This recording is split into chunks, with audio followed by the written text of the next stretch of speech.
Après la mort de Saül, David, qui avait battu les Amalécites, était depuis 2 jours revenu à Tsiklag.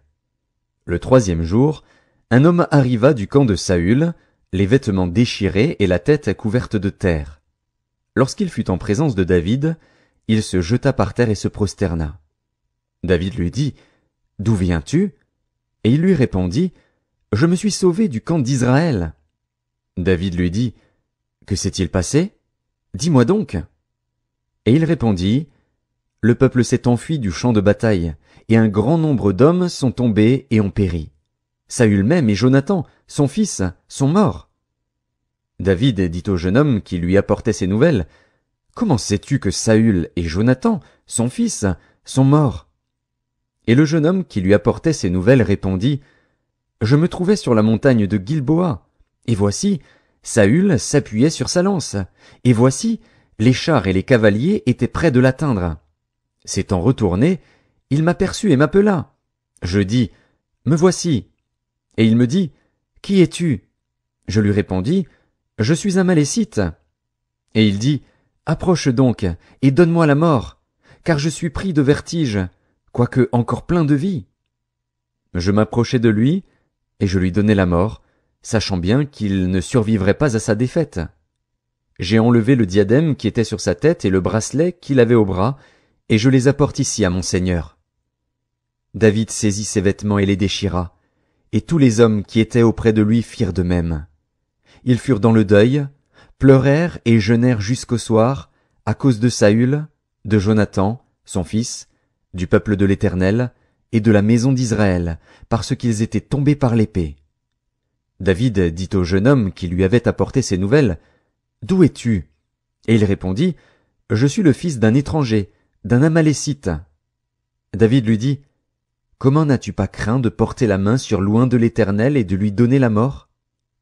Et David appela l'un de ses gens et dit, « Approche, et tue-le. » Cet homme frappa l'Amalécite, qui mourut. Et David lui dit, « Que ton sang retombe sur ta tête, car ta bouche a déposé contre toi, puisque tu as dit, « J'ai donné la mort à l'oint de l'Éternel. » Voici le cantique funèbre que David composa sur Saül et sur Jonathan, son fils, et qu'il ordonna d'enseigner aux enfants de Juda. C'est le cantique de l'arc. Il est écrit dans le livre du juste. « L'élite d'Israël a succombé sur tes collines. Comment des héros sont-ils tombés? Ne l'annoncez point dans Gath, n'en publiez point la nouvelle dans les rues d'Ascalon, de peur que les filles des Philistins ne se réjouissent, de peur que les filles des incirconcis ne triomphent. Montagne de Gilboa, qu'il n'y ait sur vous ni rosée ni pluie, ni champs qui donnent des prémices pour les offrandes. Car là ont été jetés les boucliers des héros, le bouclier de Saül. L'huile a cessé de les oindre. Devant le sang des blessés, devant la graisse des plus vaillants, l'arc de Jonathan n'a jamais reculé, et l'épée de Saül ne retournait point à vide. Saül et Jonathan, aimables et chéris pendant leur vie, n'ont point été séparés dans leur mort. Ils étaient plus légers que les aigles, ils étaient plus forts que les lions. Filles d'Israël, pleurez sur Saül, qui vous revêtait magnifiquement de cramoisis, qui mettait des ornements d'or sur vos habits. Comment des héros sont-ils tombés au milieu du combat? Comment Jonathan a-t-il succombé sur tes collines? Je suis dans la douleur à cause de toi, Jonathan, mon frère. Tu faisais tout mon plaisir. Ton amour pour moi était admirable, au-dessus de l'amour des femmes. Comment des héros sont-ils tombés? Comment leurs armes se sont-elles perdues? Après cela, David consulta l'Éternel en disant, « Monterai-je dans une des villes de Juda ?» L'Éternel lui répondit, « Monte. » David dit, « Où monterai-je » Et l'Éternel répondit, « À Hébron. » David y monta, avec ses 2 femmes, Akinoam de Jizréel et Abigaïl de Carmel, femme de Nabal. David fit aussi monter les gens qui étaient auprès de lui, chacun avec sa maison. Et ils habitèrent dans les villes d'Hébron. Les hommes de Juda vinrent, et là ils oignirent David pour roi sur la maison de Juda. On informa David que c'étaient les gens de Jabès, en Galaad, qui avaient enterré Saül. David envoya des messagers aux gens de Jabès, en Galaad, pour leur dire, « Soyez bénis de l'Éternel, puisque vous avez ainsi montré de la bienveillance envers Saül, votre maître, et que vous l'avez enterré. Et maintenant, que l'Éternel use envers vous de bonté et de fidélité. Moi aussi je vous ferai du bien, parce que vous avez agi de la sorte. Que vos mains se fortifient, et soyez de vaillants hommes, car votre maître Saül est mort, et c'est moi que la maison de Juda a oint pour roi sur elle. Cependant Abner, fils de Ner, chef de l'armée de Saül, prit Ish-Boshet, fils de Saül, et le fit passer à Mahanaïm. Il l'établit roi sur Galaad, sur les Guéshuriens, sur Jizréel, sur Éphraïm, sur Benjamin, sur tout Israël. Ish-Boshet, fils de Saül, était âgé de 40 ans lorsqu'il devint roi d'Israël, et il régna 2 ans. Il n'y eut que la maison de Juda qui resta attachée à David. Le temps pendant lequel David régna à Hébron, sur la maison de Juda, fut de 7 ans et 6 mois. Abner, fils de Ner, et les gens d'Ish-Boshet, fils de Saül, sortirent de Mahanaïm pour marcher sur Gabaon. Joab, fils de Tseruja, et les gens de David, se mirent aussi en marche. Ils se rencontrèrent près de l'étang de Gabaon, et ils s'arrêtèrent les uns en deçà de l'étang, et les autres au-delà.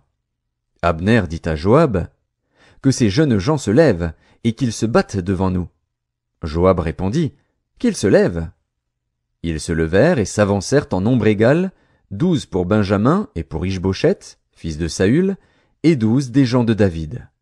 Chacun saisissant son adversaire par la tête, lui enfonça son épée dans le flanc, et ils tombèrent tous ensemble. Et l'on donna à ce lieu, qui est près de Gabaon, le nom de Helkat Hatsurim. Il y eut en ce jour un combat très rude, dans lequel Abner et les hommes d'Israël furent battus par les gens de David. Là se trouvaient les 3 fils de Tseruja, Joab, Abishai et Asaël. Asaël avait les pieds légers comme une gazelle des champs. Il poursuivit Abner, sans se détourner de lui pour aller à droite ou à gauche. Abner regarda derrière lui et dit, « Est-ce toi, Asaël ?» Et il répondit, « C'est moi. » Abner lui dit, « Tire à droite ou à gauche, saisis-toi de l'un de ces jeunes gens et prends sa dépouille. » Mais Asaël ne voulut point se détourner de lui. Abner dit encore à Asaël, « Détourne-toi de moi. Pourquoi te frapperais-je et t'abattrais-je en terre? Comment ensuite lèverais-je le visage devant ton frère Joab ?» Et Asaël refusa de se détourner.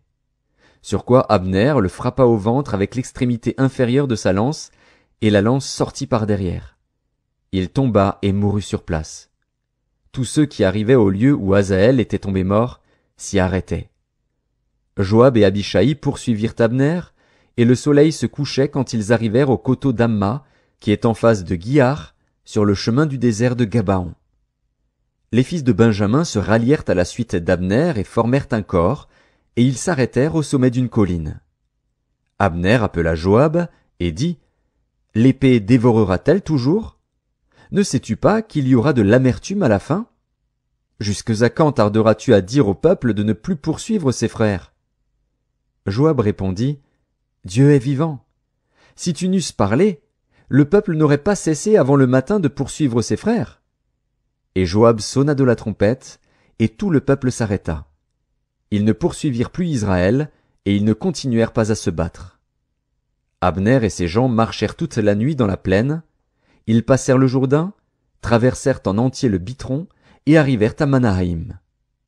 Joab revint de la poursuite d'Abner, et rassembla tout le peuple. Il manquait 19 hommes des gens de David, et Asaël. Mais les gens de David avaient frappé à mort 360 hommes parmi ceux de Benjamin et d'Abner. Ils emportèrent Asaël et l'enterrèrent dans le sépulcre de son père à Bethléem. Joab et ses gens marchèrent toute la nuit, et le jour paraissait quand ils furent à Hébron. La guerre dura longtemps entre la maison de Saül et la maison de David.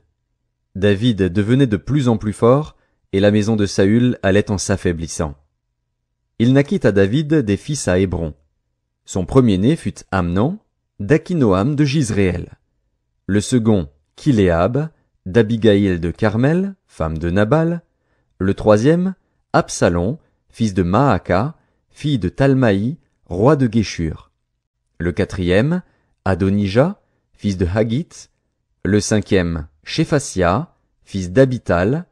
Et le sixième, Jitréam, d'Égla, femme de David. Ce sont là ceux qui naquirent à David à Hébron.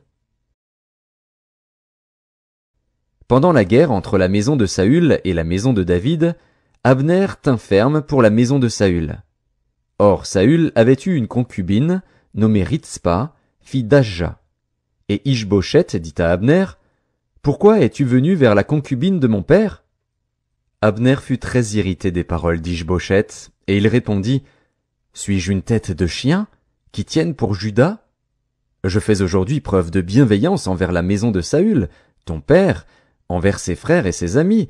Je ne t'ai pas livré entre les mains de David, et c'est aujourd'hui que tu me reproches une faute avec cette femme.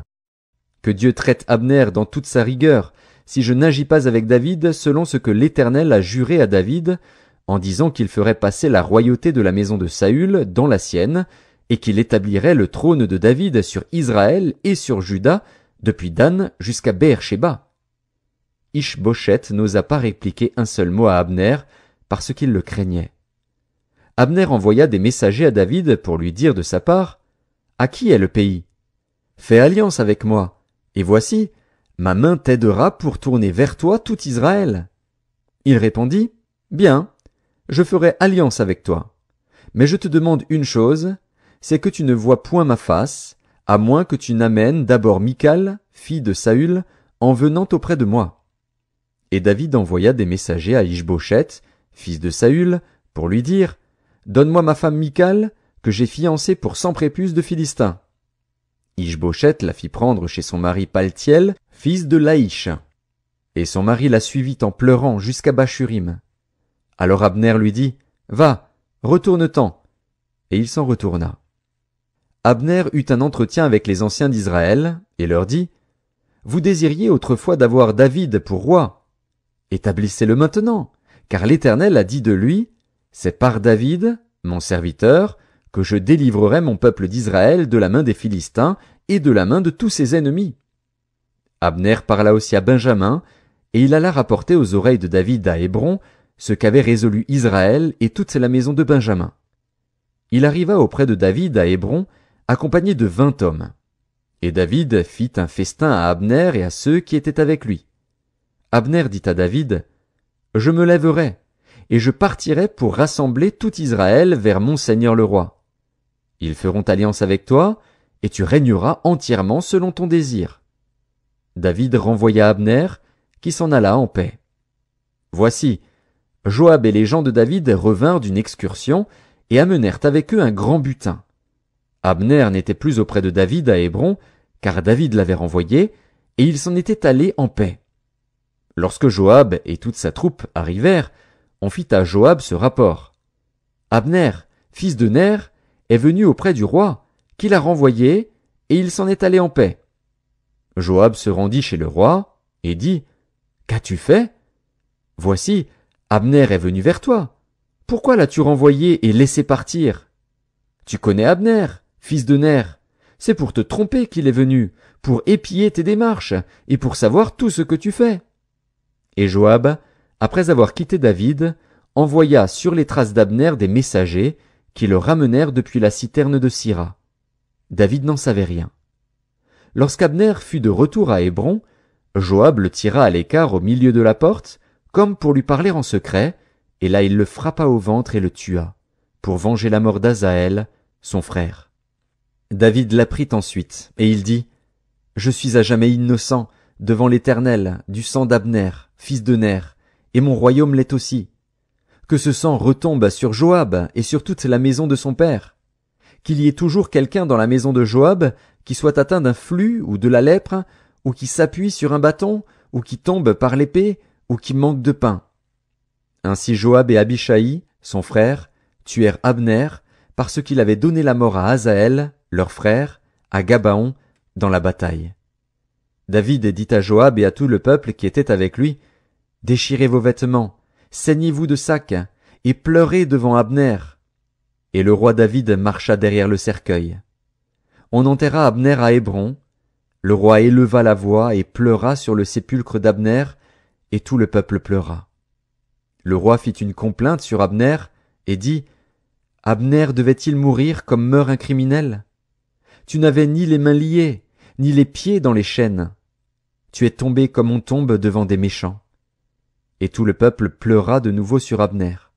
Tout le peuple s'approcha de David pour lui faire prendre quelque nourriture, pendant qu'il était encore jour, mais David jura en disant « Que Dieu me traite dans toute sa rigueur, si je goûte du pain ou quoi que ce soit avant le coucher du soleil. » Cela fut connu et approuvé de tout le peuple, qui trouva bon tout ce qu'avait fait le roi. Tout le peuple et tout Israël comprirent en ce jour que ce n'était pas par ordre du roi qu'Abner, fils de Ner, avait été tué. Le roi dit à ses serviteurs, « Ne savez-vous pas qu'un chef, qu'un grand homme, est tombé aujourd'hui en Israël? Je suis encore faible, quoique j'ai reçu l'onction royale. Et ces gens, les fils de Tseruja, sont trop puissants pour moi. Que l'Éternel rende selon sa méchanceté à celui qui fait le mal. » Lorsque le fils de Saül apprit qu'Abner était mort à Hébron, ses mains restèrent sans force, et tout Israël fut dans l'épouvante. Le fils de Saül avait 2 chefs de bande, dont l'un s'appelait Baana et l'autre Récab. Ils étaient fils de Rimon, de Béhéroth, d'entre les fils de Benjamin. Car Béhéroth était regardé comme faisant partie de Benjamin, et les Béhérothiens s'étaient enfuis à Gitaïm, où ils ont habité jusqu'à ce jour. Jonathan, fils de Saül, avait un fils perclus des pieds, et âgé de 5 ans lorsqu'arriva de Jizréel la nouvelle de la mort de Saül et de Jonathan. Sa nourrice le prit et s'enfuit, et, comme elle précipitait sa fuite, il tomba et resta boiteux. Son nom était Méphibosheth. Or les fils de Rimon de Béhéroth, Récab et Baana, se rendirent pendant la chaleur du jour à la maison d'Ish-Bosheth, qui était couché pour son repos de midi. Ils pénétrèrent jusqu'au milieu de la maison, comme pour prendre du froment, et ils le frappèrent au ventre.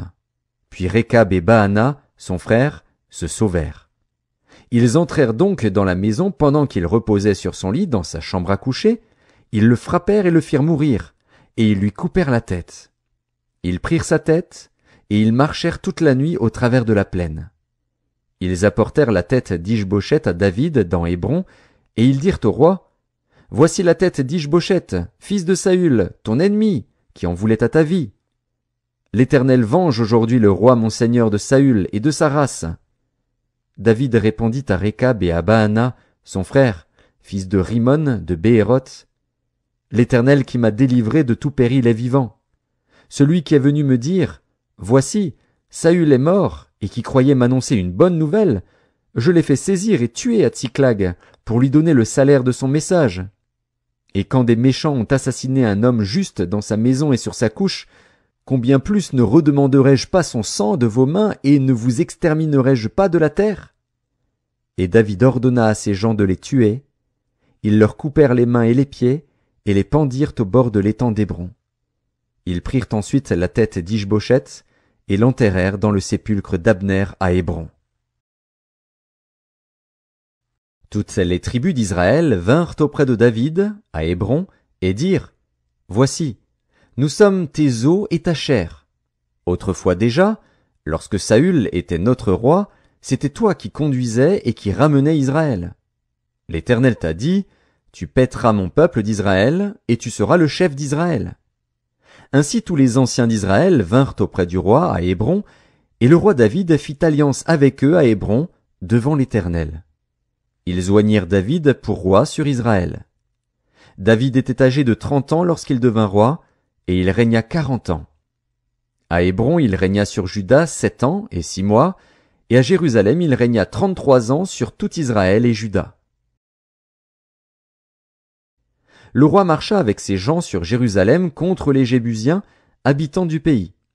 Ils dirent à David, « Tu n'entreras point ici, car les aveugles même et les boiteux te repousseront. » Ce qui voulait dire, « David n'entrera point ici. » Mais David s'empara de la forteresse de Sion. C'est la cité de David. David avait dit en ce jour, « Quiconque battra les Jébusiens et atteindra le canal, quiconque frappera ces boiteux et ces aveugles qui sont les ennemis de David. » C'est pourquoi l'on dit, « L'aveugle et le boiteux n'entreront point dans la maison. » David s'établit dans la forteresse, qu'il appela cité de David. Il fit de tous côtés des constructions, en dehors et en dedans de Millo. David devenait de plus en plus grand, et l'Éternel, le Dieu des armées, était avec lui. Hiram, roi de Tyr, envoya des messagers à David, et du bois de cèdre, et des charpentiers et des tailleurs de pierre, qui bâtirent une maison pour David. David reconnut que l'Éternel l'affermissait comme roi d'Israël, et qu'il élevait son royaume à cause de son peuple d'Israël. David prit encore des concubines et des femmes de Jérusalem, après qu'il fut venu d'Hébron, et il lui naquit encore des fils et des filles. Voici les noms de ceux qui lui naquirent à Jérusalem: Shammua, Shobab, Nathan, Salomon, Jibar, Élishua, Népheg, Japhia, Élishama, Eliada et Éliphélet. Les Philistins apprirent qu'on avait oint David pour roi sur Israël, et ils montèrent tous à sa recherche. David, qui en fut informé, descendit à la forteresse. Les Philistins arrivèrent et se répandirent dans la vallée des Réphaïm. David consulta l'Éternel en disant: « Monterai-je contre les Philistins? Les livreras-tu entre mes mains? » Et l'Éternel dit à David: « Monte, car je livrerai les Philistins entre tes mains. » David vint à Baal-Pératsim, où il les battit. Puis il dit: « L'Éternel a dispersé mes ennemis devant moi, comme des eaux qui s'écoulent. C'est pourquoi l'on a donné à ce lieu le nom de Baal-Pératsim. » Ils laissèrent là leurs idoles, et David et ses gens les emportèrent. Les Philistins montèrent de nouveau, et se répandirent dans la vallée des Réphaïm. David consulta l'Éternel, et l'Éternel dit: « Tu ne monteras pas. Tourne-les par derrière, et tu arriveras sur eux vis-à-vis des mûriers. Quand tu entendras un bruit de pas dans les cimes des mûriers, alors hâte-toi, car c'est l'Éternel qui marche devant toi pour battre l'armée des Philistins. » David fit ce que l'Éternel lui avait ordonné, et il battit les Philistins depuis Géba jusqu'à Gézer. David rassembla encore toute l'élite d'Israël, au nombre de 30 000 hommes. Et David, avec tout le peuple qui était auprès de lui, se mit en marche depuis Baal et Juda, pour faire monter de là l'arche de Dieu, devant laquelle est invoqué le nom de l'Éternel des armées qui réside entre les chérubins au-dessus de l'arche. Ils mirent sur un char neuf l'arche de Dieu, et l'emportèrent de la maison d'Abinadab sur la colline. Uza et Ashjo, fils d'Abinadab, conduisaient le char neuf. Ils l'emportèrent donc de la maison d'Abinadab sur la colline. Uza marchait à côté de l'arche de Dieu, et Ashjo allait devant l'arche. David et toute la maison d'Israël jouaient devant l'Éternel de toutes sortes d'instruments de bois de cyprès, des harpes, des luths, des tambourins, des sistres et des cymbales. Lorsqu'ils furent arrivés à l'ère de Nakon, Uza étendit la main vers l'arche de Dieu et la saisit, parce que les bœufs la faisaient pencher. La colère de l'Éternel s'enflamma contre Uza, et Dieu le frappa sur place à cause de sa faute. Uza mourut là, près de l'arche de Dieu. David fut irrité de ce que l'Éternel avait frappé Uza d'un tel châtiment, et ce lieu a été appelé jusqu'à ce jour Péretz Uza. David eut peur de l'Éternel en ce jour-là, et il dit: « Comment l'arche de l'Éternel entrerait-elle chez moi ?» Il ne voulut pas retirer l'arche de l'Éternel chez lui dans la cité de David, et il la fit conduire dans la maison d'Obed-Édom de Gath. L'arche de l'Éternel resta 3 mois dans la maison d'Obed-Édom de Gath, et l'Éternel bénit Obed-Édom et toute sa maison. On vint dire au roi David: « L'Éternel a béni la maison d'Obed-Édom et tout ce qui est à lui, à cause de l'arche de Dieu. » Et David se mit en route, et il fit monter l'arche de Dieu depuis la maison d'Obed-Édom jusqu'à la cité de David, au milieu des réjouissances. Quand ceux qui portaient l'arche de l'Éternel eurent fait 6 pas, on sacrifia un bœuf et un veau gras. David dansait de toute sa force devant l'Éternel, et il était ceint d'un éphod de lin. David et toute la maison d'Israël firent monter l'arche de l'Éternel avec des cris de joie et au son des trompettes. Comme l'arche de l'Éternel entrait dans la cité de David, Michal, fille de Saül, regardait par la fenêtre, et, voyant le roi David sauter et danser devant l'Éternel, elle le méprisa dans son cœur. Après qu'on eut amené l'arche de l'Éternel, on la mit à sa place au milieu de la tente que David avait dressée pour elle. Et David offrit devant l'Éternel des holocaustes et des sacrifices d'action de grâce. Quand David eut achevé d'offrir les holocaustes et les sacrifices d'action de grâce, il bénit le peuple au nom de l'Éternel des armées. Puis il distribua à tout le peuple, à toute la multitude d'Israël, hommes et femmes, à chacun un pain, une portion de viande et un gâteau de raisin. Et tout le peuple s'en alla, chacun dans sa maison. David s'en retourna pour bénir sa maison, et Michal, fille de Saül, sortit à sa rencontre. Elle dit, « Quel honneur aujourd'hui pour le roi d'Israël de s'être découvert aux yeux des servantes de ses serviteurs, comme se découvrirait un homme de rien. » David répondit à Michal, « C'est devant l'Éternel, qui m'a choisi de préférence à ton père et à toute sa maison pour m'établir chef sur le peuple de l'Éternel, sur Israël, c'est devant l'Éternel que j'ai dansé. Je veux paraître encore plus vil que cela et m'abaisser à mes propres yeux. Néanmoins je serai en honneur auprès des servantes dont tu parles. » Or Michal, fille de Saül, n'eut point d'enfant jusqu'au jour de sa mort.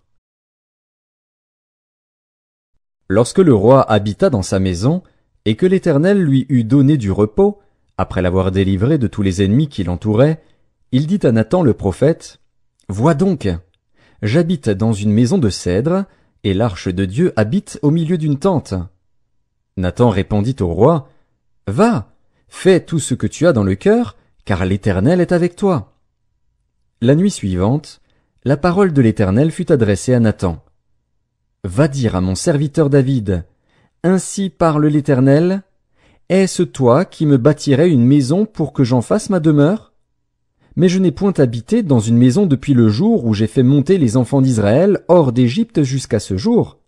J'ai voyagé sous une tente et dans un tabernacle. Partout où j'ai marché avec tous les enfants d'Israël, ai-je dit un mot à quelqu'une des tribus d'Israël à qui j'avais ordonné de paître mon peuple d'Israël? Ai-je dit, pourquoi ne me bâtissez-vous pas une maison de cèdre? Maintenant tu diras à mon serviteur David, ainsi parle l'Éternel des armées, je t'ai pris au pâturage, derrière les brebis, pour que tu fusses chef sur mon peuple, sur Israël. J'ai été avec toi partout où tu as marché. J'ai exterminé tous tes ennemis devant toi, et j'ai rendu ton nom grand comme le nom des grands qui sont sur la terre. J'ai donné une demeure à mon peuple, à Israël, et je l'ai planté pour qu'il y soit fixé et ne soit plus agité, pour que les méchants ne l'oppriment plus comme auparavant, et comme à l'époque où j'avais établi des juges sur mon peuple d'Israël. Je t'ai accordé du repos en te délivrant de tous tes ennemis. Et l'Éternel t'annonce qu'il te créera une maison. Quand tes jours seront accomplis et que tu seras couché avec tes pères, j'élèverai ta postérité après toi, celui qui sera sorti de tes entrailles, et j'affermirai son règne. Ce sera lui qui bâtira une maison à mon nom, et j'affermirai pour toujours le trône de son royaume. Je serai pour lui un père, et il sera pour moi un fils. S'il fait le mal, je le châtierai avec la verge des hommes et avec les coups des enfants des hommes. Mais ma grâce ne se retirera point de lui, comme je l'ai retiré de Saül, que j'ai rejeté devant toi. Ta maison et ton règne seront pour toujours assurés, ton trône sera pour toujours affermi. » Nathan rapporta à David toutes ces paroles et toute cette vision. Et le roi David alla se présenter devant l'Éternel, et dit, « Qui suis-je, Seigneur Éternel? Et quelle est ma maison, pour que tu m'aies fait parvenir où je suis? C'est encore peu de choses à tes yeux, Seigneur Éternel. Tu parles aussi de la maison de ton serviteur pour les temps à venir, et tu daignes instruire un homme de ces choses, Seigneur Éternel. Que pourrait te dire de plus David? Tu connais ton serviteur, Seigneur Éternel. À cause de ta parole, et selon ton cœur, tu as fait toutes ces grandes choses pour les révéler à ton serviteur. Que tu es donc grand, Éternel Dieu, car nul n'est semblable à toi, et il n'y a point d'autre Dieu que toi, d'après tout ce que nous avons entendu de nos oreilles. Est-il sur la terre une seule nation qui soit comme ton peuple, comme Israël, que Dieu est venu racheter pour en former son peuple, pour se faire un nom et pour accomplir en sa faveur, en faveur de ton pays, des miracles et des prodiges, en chassant devant ton peuple, que tu as racheté d'Égypte, des nations et leurs dieux? Tu as affermi ton peuple d'Israël, pour qu'il fût ton peuple à toujours. Et toi, Éternel, tu es devenu son Dieu. Maintenant, Éternel Dieu, fais subsister jusque dans l'éternité la parole que tu as prononcée sur ton serviteur et sur sa maison, et agis selon ta parole. Que ton nom soit jamais glorifié, et que l'on dise « L'Éternel des armées est le Dieu d'Israël », et que la maison de ton serviteur David soit affermie devant toi. Car toi-même, Éternel des armées, Dieu d'Israël, tu t'es révélé à ton serviteur en disant « Je te fonderai une maison ». C'est pourquoi ton serviteur a pris courage pour t'adresser cette prière. Maintenant, Seigneur Éternel, tu es Dieu, et tes paroles sont vérité, et tu as annoncé cette grâce à ton serviteur.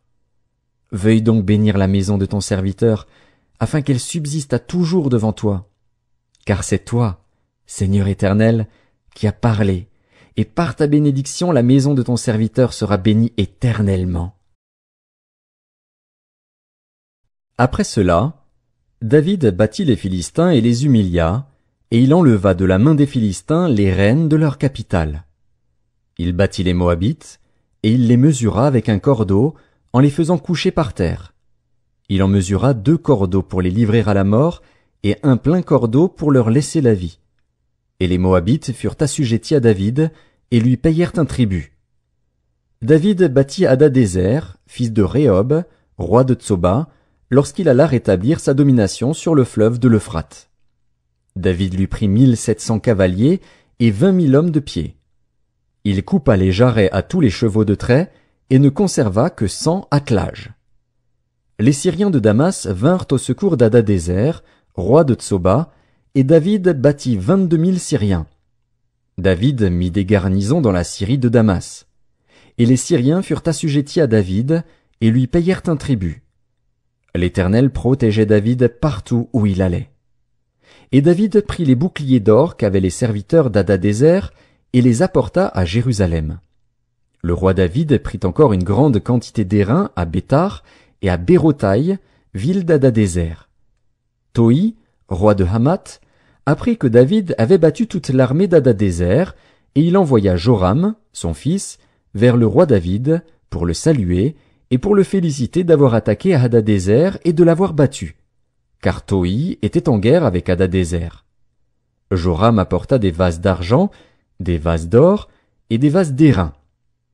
Le roi David les consacra à l'Éternel, comme il avait déjà consacré l'argent et l'or pris sur toutes les nations qu'il avait vaincues, sur la Syrie, sur Moab, sur les fils d'Ammon, sur les Philistins, sur Amalek, et sur le butin d'Hadadézer, fils de Rehob, roi de Tsoba. Au retour de sa victoire sur les Syriens, David se fit encore un nom, en battant dans la vallée du sel 18 000 Édomites. Il mit des garnisons dans Édom, il mit des garnisons dans tout Édom, et tout Édom fut assujetti à David. L'Éternel protégeait David partout où il allait. David régna sur Israël, et il faisait droit et justice à tout son peuple.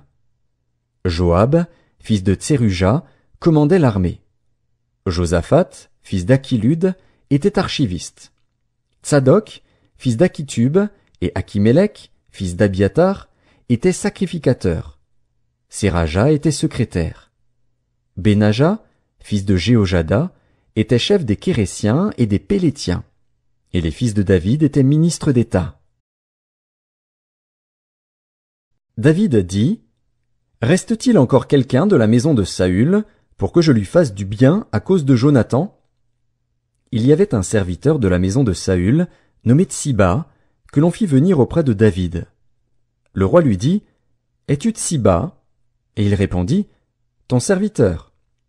Le roi dit: N'y a-t-il plus personne de la maison de Saül pour que j'use envers lui de la bonté de Dieu? Et Tsiba répondit au roi: Il y a encore un fils de Jonathan, perclus des pieds. Le roi lui dit: Où est-il? Et Tsiba répondit au roi: Il est dans la maison de Makir, fils d'Amiel, à Lo-debar. Le roi David l'envoya chercher dans la maison de Makir, fils d'Amiel, à Lo-debar. Et Méphibosheth, fils de Jonathan, fils de Saül, vint auprès de David, tomba sur sa face et se prosterna. David dit: Méphibosheth. Et il répondit: Voici ton serviteur. David lui dit: Ne crains point, car je veux te faire du bien à cause de Jonathan, ton père, je te rendrai toutes les terres de Saül, ton père, et tu mangeras toujours à ma table. Il se prosterna et dit, Qu'est ton serviteur, pour que tu regardes un chien mort, tel que moi? Le roi appela Tsiba, serviteur de Saül, et lui dit, Je donne au fils de ton maître tout ce qui appartenait à Saül et à toute sa maison. Tu cultiveras pour lui les terres, toi, tes fils et tes serviteurs, et tu feras les récoltes, afin que le fils de ton maître ait du pain à manger. Et Méphibosheth, fils de ton maître, mangera toujours à ma table. Or Tsiba avait 15 fils et 20 serviteurs. Il dit au roi, Ton serviteur fera tout ce que le roi mon seigneur ordonne à son serviteur. Et Méphibosheth mangea à la table de David comme l'un des fils du roi. Méphibosheth avait un jeune fils, nommé Mika, et tous ceux qui demeuraient dans la maison de Tsiba étaient serviteurs de Méphibosheth. Méphibosheth habitait à Jérusalem, car il mangeait toujours à la table du roi. Il était boiteux des 2 pieds. Après cela, le roi des fils d'Ammon mourut, et Hanun, son fils, régna à sa place. David dit, Je montrerai de la bienveillance à Hanun, fils de Nakash, comme son père en a montré à mon égard. Et David envoya ses serviteurs pour le consoler au sujet de son père. Lorsque les serviteurs de David arrivèrent dans le pays des fils d'Ammon, les chefs des fils d'Ammon dirent à Hanun, leur maître, « Penses-tu que ce soit pour honorer ton père que David t'envoie des consolateurs? N'est-ce pas pour reconnaître et explorer la ville et pour la détruire qu'il envoie ses serviteurs auprès de toi? » Alors Hanun saisit les serviteurs de David, leur fit raser la moitié de la barbe et fit couper leurs habits par le milieu jusqu'au haut des cuisses. Puis il les congédia. David, qui fut informé, envoya des gens à leur rencontre, car ces hommes étaient dans une grande confusion. Et le roi leur fit dire, « Restez à Jéricho jusqu'à ce que votre barbe ait repoussé, et revenez ensuite. » Les fils d'Ammon, voyant qu'ils s'étaient rendus odieux à David, firent enrôler à leur solde 20 000 hommes de pied chez les Syriens de Beth-Rehob et chez les Syriens de Tsoba, 1 000 hommes chez le roi de Maaka, et 12 000 hommes chez les gens de Tob. À cette nouvelle, David envoya contre eux Joab et toute l'armée, les hommes vaillants. Les fils d'Ammon sortirent et se rangèrent en bataille à l'entrée de la porte. Les Syriens de Tsoba et de Rehob, et les hommes de Tob et de Maaka, étaient à part dans la campagne. Joab vit qu'il avait à combattre par devant et par derrière. Il choisit alors sur toute l'élite d'Israël un corps qu'il opposa aux Syriens. Et il plaça sous le commandement de son frère Abishai le reste du peuple pour faire face aux fils d'Ammon. Il dit, « Si les Syriens sont plus forts que moi, tu viendras à mon secours. Et si les fils d'Ammon sont plus forts que toi, j'irai te secourir. Sois ferme, et montrons du courage pour notre peuple et pour les villes de notre Dieu, et que l'Éternel fasse ce qui lui semblera bon. » Joab, avec son peuple, s'avança pour attaquer les Syriens, et ils s'enfuirent devant lui. Et quand les fils d'Ammon virent que les Syriens avaient pris la fuite, ils s'enfuirent aussi devant Abishai et rentrèrent dans la ville. Joab s'éloigna des fils d'Ammon et revint à Jérusalem. Les Syriens, voyant qu'ils avaient été battus par Israël, réunirent leurs forces. Hadadézer envoya chercher les Syriens qui étaient de l'autre côté du fleuve, et ils arrivèrent à Hélam, ayant à leur tête Shobak, chef de l'armée d'Hadadézer. On l'annonça à David, qui assembla tout Israël, passa le Jourdain et vint à Hélam. Les Syriens se préparèrent à la rencontre de David et lui livrèrent bataille. Mais les Syriens s'enfuirent devant Israël. Et David leur tua les troupes de 700 chars et 40 000 cavaliers. Il frappa aussi le chef de leur armée, Shobak, qui mourut sur place. Tous les rois soumis à Hadadézer, se voyant battus par Israël, firent la paix avec Israël et lui furent assujettis. Et les Syriens n'osèrent plus secourir les fils d'Ammon.